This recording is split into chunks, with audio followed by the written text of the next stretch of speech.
Donc hier, à partir de Cebu, les équipes ont pu prendre un hélicoptère et survoler l'île de Panay et une partie de l'île de Negos.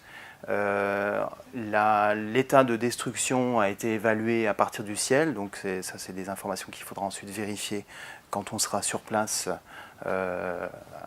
et qu'on pourra atteindre par la route toutes ces localités. La ville de Roxas, qui est la ville du nord de l'île de Panay, a été estimée, l'estimation est qu'elle est détruite à 50%. Dans l'intervention qu'on prévoit, il y a deux volets.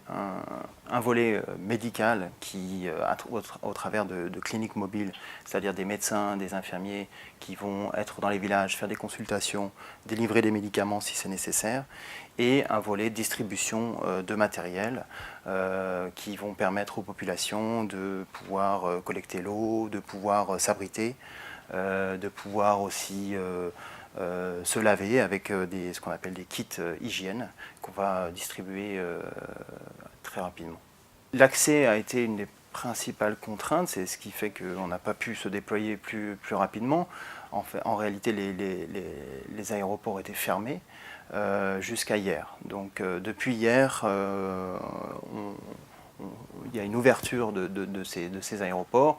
Manifestement, les routes aussi deviennent de plus en plus accessibles et donc ça va permettre de se déployer rapidement.